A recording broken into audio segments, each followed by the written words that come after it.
What I'm talking about today are the 4 rolls that I got in spare rations before the patch. So I've played around. I don't want to give you guys a ballpark. I want to give you guys an actual idea of how many games I've played to sort of explain a little more so people can understand what I'm trying to convey here. So when it comes to Reckoning, I've done 22 tier 3s, around 40 to 50 tier 2s, I would say, and maybe half that in tier 1s.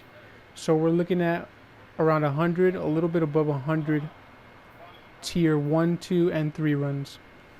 And in all those runs, I've gotten lucky enough to drop 4 spare rations. Now, these 4 spare rations are going to be the best spare rations I'm going to see, but some of these perks on the spare rations are probably some of the best perks I can get on a spare rations, period. You know, you got rangefinder, snapshots not necessary. Some people aren't comfortable with the rangefinder. I find it pretty convenient in certain situations and inconvenient in others. And you have other ones like threat detector and hipfire grip, which I believe this was the first one I've ever dropped. And you have other rolls with, you know, auto loading holster and moving target, which is completely unnecessary. You know, those are basically 2 spots that are they've been wasted, obviously. You know, I could have gotten better perks there, but I'm not necessarily complaining, and I never got rid of it, so I kept it. And then we have this spare rations with which rolled with fourth times a charm, sorry, and swashbuckler. But here's the kicker, guys. Here is the kicker. I remember when I got this, I was so psyched that I got swashbuckler. And when I opened it and I looked at it and I saw that it had a stability, I was pissed. I was really heated. I was really mad. I didn't even see these two. Okay, I didn't even care what these were at the time. So essentially, I was so happy with these that I was just looking for the range stat. As long as I had the range stat, I was happy. I didn't give a damn what these were, you know. But you know, looking at the stability, I believe it rolled with a 4 or 3, something like that. Like it was under 5 for sure. And I remember thinking, man, that's so bad. And then looking up at these 2 slots, and I'm like, holy crap, these are insane. You know, I mean, maybe not the chambered compensator, but I get full bore, which is the best barrel perk you can get for range. I get ricochet and high caliber, which some people may not know, but recently there's been talk of actually nerfing ricochet rounds. So essentially what people are going to want to search for now, what people are going to oh my gosh, what people are going to want to look out for now is definitely high cal rounds. You know, straight to the point. What's good, what's bad, what goes well together in PvE and PvP and Gambit, PvE. So yeah, let's get on with the video. Now, I'm gonna be using a Centurion boss, because I mean, let's be honest, I'm kind of a noob, and I do not have my Fanatics or my Vex unlocked. So yeah, that's great. So yeah, we're gonna work on the Centurion, and I do not have the boss unlocked either, so that's a plus. Now, what we're gonna talk about is Swashbuckler. Now, Swashbuckler, as I said, it procs on every kill. So Swashbuckler times 1.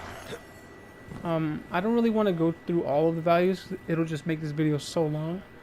But I'll give you guys a good example of how Swashbuckler works up to times 3 value, and then I'll show you times 5. So you guys can kind of play around with, you know, 4. I'm gonna give you guys a rough example of how much damage 4 deals, but I don't think I'm gonna go into even doing times 4 or times 3 for that matter.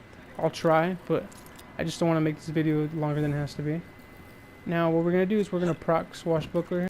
So we have his shield down. We're proccing Swashbuckler times 1.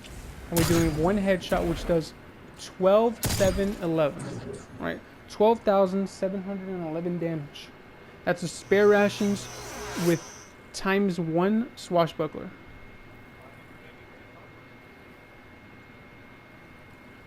Now, I'm not going to show you body shots because, like I said, it'll just make this video way longer than it has to be. But just know that Swashbuckler body shots times 1. So if you have 1 value towards Swashbuckler, you deal 7,931 damage to the body.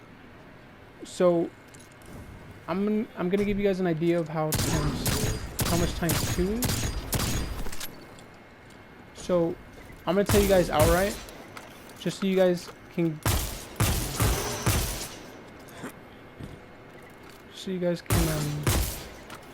I kind of want to get you guys to trust me. So Swashbuckler times 2, according to my math, what I've done in my spare time, I have it recorded that Swashbuckler times 2 does 14,173 damage to the head. So, okay, as I fail. So we're going to test that.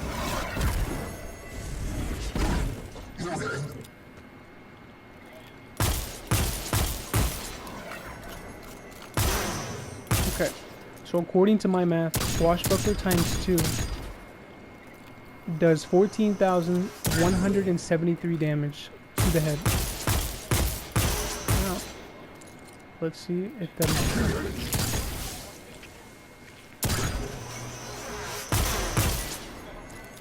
I was like, completely fail.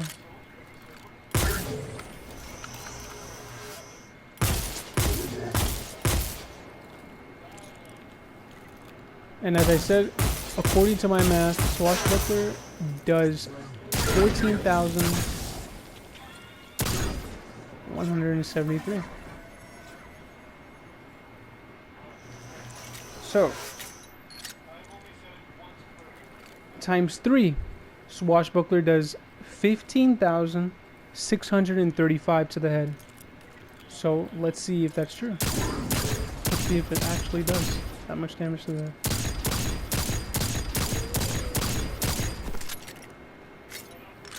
You see how four times the charm worked there. I got 4 headshots in a row, and it put 2 bullets back into my clip.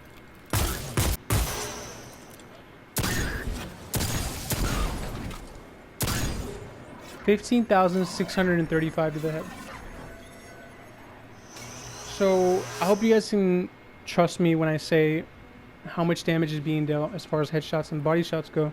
Now, I didn't give you guys values for body shots, so I'll just give you guys those values real quick.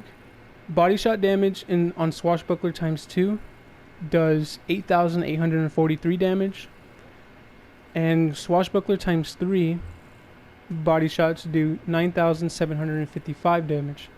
So that means that with Swashbuckler times 4, it brings up headshot damage from 15,635 damage to 17,097 damage to the head. That's Swashbuckler times 4. So you can only imagine the Swashbuckler times 5. It's pretty insane considering how much damage dealt without it procced at all, right? So no Swashbuckler proc does around, I would say, 11,000 damage roughly. I'm gonna try it real quick just to be exact. So it does 11,248 damage to the head.